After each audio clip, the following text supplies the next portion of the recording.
Espírito Santo aqui, convencerá o mundo do pecado, da justiça e do juízo. Do pecado, porque os homens não creem em mim. Da justiça, porque vou para o Pai e vocês não me verão mais. E do juízo, porque o príncipe deste mundo já está condenado. Veja que o Espírito Santo precisa nos convencer da justiça de Deus, porque Jesus iria para o Pai fazer todo esse processo de justificação. E nós precisamos ser convencidos para aceitarmos esse processo. Por um detalhe, ele é de graça, mas nós temos dificuldade com coisas gratuitas, não é? Analise. Geralmente, quando as pessoas recebem coisas gratuitamente, elas diminuem o valor dessas coisas. Mas a justiça de Deus, a salvação é de graça. E a gente não pode, de maneira alguma, diminuir o valor dessa salvação. E mesmo quando nós tivermos dificuldades de aceitar essa salvação de graça, o Espírito Santo está aí. E se nosso coração estiver aberto, ele nos convencerá da salvação e da justiça divina, que é nos dada sem nenhum mérito nosso.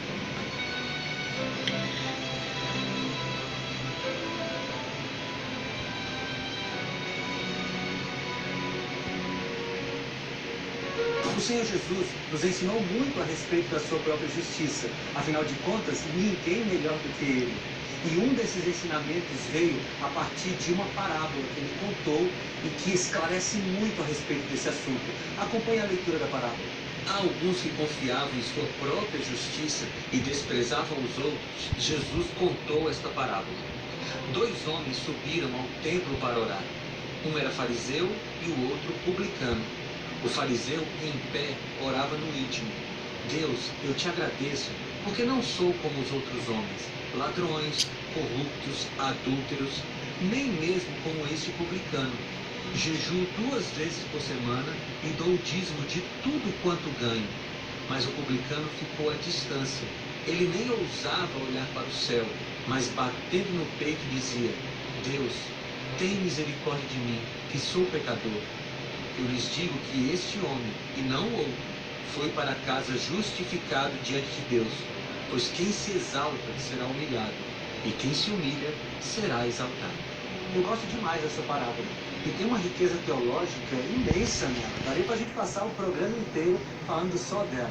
Mas eu quero destacar alguns aspectos. O primeiro é que existem 2 personagens, o fariseu e o publicano. E para a sociedade daquela época, já estava estabelecido quem seria o justo e o injusto. O fariseu seria o justo, o publicano, o injusto. Mas na visão de Cristo, que é quem estava contando a parábola, as coisas estavam invertidas. O fariseu era injusto e o publicano saiu justificado. Mas na visão do próprio fariseu não era assim que acontecia. Ele se achava merecedor do amor de Deus e se achava melhor que o publicano. E por que ele pensava assim? Por causa de 2 ações que ele menciona na sua oração. Ele falava sobre o jejum e falava sobre a devolução dos dízimos. E eu preciso te falar uma coisa.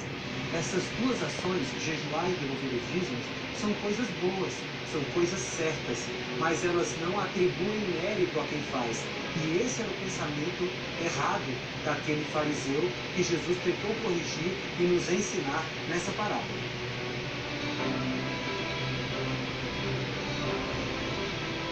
Vamos para a oração do publicano agora, porque a Bíblia diz que ele orava de cabeça baixa, batendo no peito e pedindo misericórdia a Deus. Aquele homem entendia exatamente qual era a sua condição, a condição de um pecador que necessitava da graça de Deus. No final da parábola, Jesus diz que o publicano saiu justificado. E sabe por quê? Porque ele sabia exatamente qual era a sua condição. Deixa eu te dizer uma coisa muito importante e que nós precisamos entender. Para sermos justificados, nós precisamos reconhecer que nós somos, aceitar a nossa condição e então correr para os braços de Cristo, que nos dará a salvação de graça. Se nós acharmos que somos bons, se nós acharmos que temos algum mérito, nós nunca receberemos a graça de Cristo, que é suficiente para nos salvar.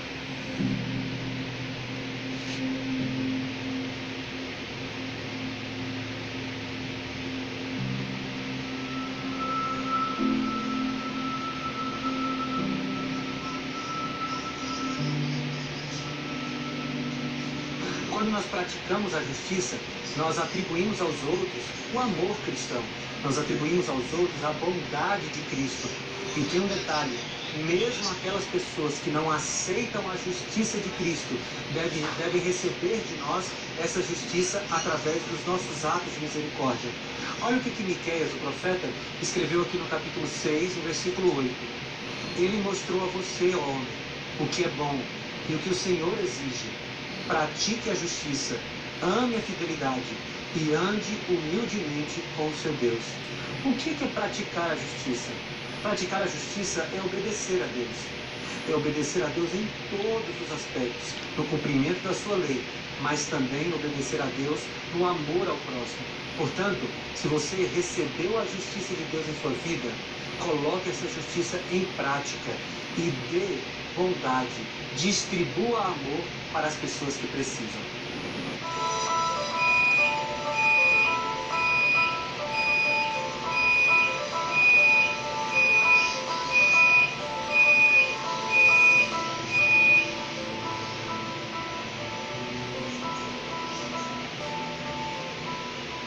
Foi muito bom conversar sobre a justiça de Deus, né? Pena que a gente não tem tempo de falar sobre tudo que a Bíblia fala sobre esse assunto.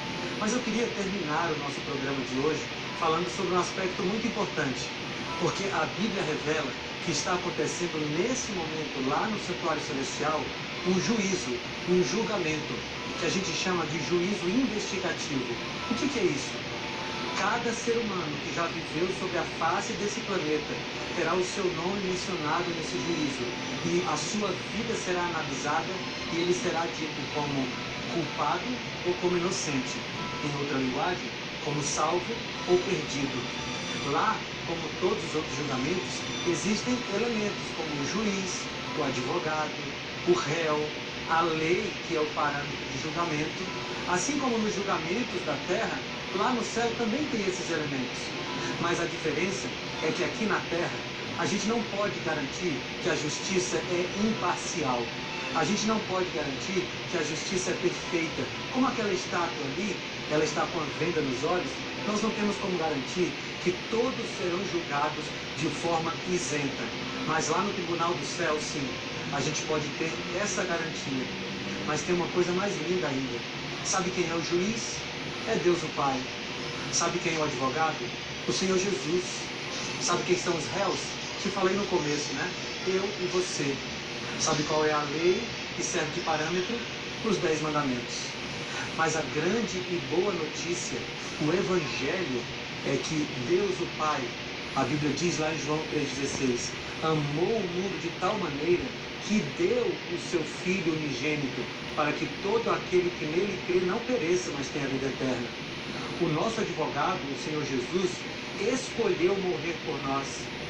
E nós, os réus, podemos ter a esperança e a certeza de que nesse julgamento nós seremos absolvidos. Não porque nós merecemos, mas porque o juiz nos ama.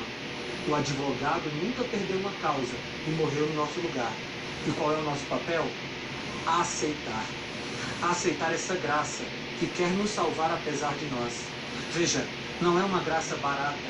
Ela custou muito caro. Custou o sangue e a vida do próprio Deus. Mas nesse momento, querido, se você quiser, você pode ser salvo. Você pode ter os seus pecados perdoados. Eu fico imaginando uma coisa, eu queria dividir essa minha imaginação com você. Imagine que você se chama João, não conheço você. Mas o João, você está diante de Deus. E naquele momento você vai ser julgado. E aí quando se abrem os livros, você tem lá todos os seus pecados listados. Então você seria culpado. Mas como você aceitou o sacrifício de Cristo, em cima dos seus pecados tem um carimbo escrito perdoado pelo sangue de Jesus. É assim que vai acontecer com você e comigo, com João, com a Maria, com Francisco e com todas as pessoas que aceitarem o sacrifício de Jesus na cruz. Portanto, se o juízo te amedrontava, não tenha mais medo. O juiz te ama, morreu por você e você está salvo em nome de Jesus.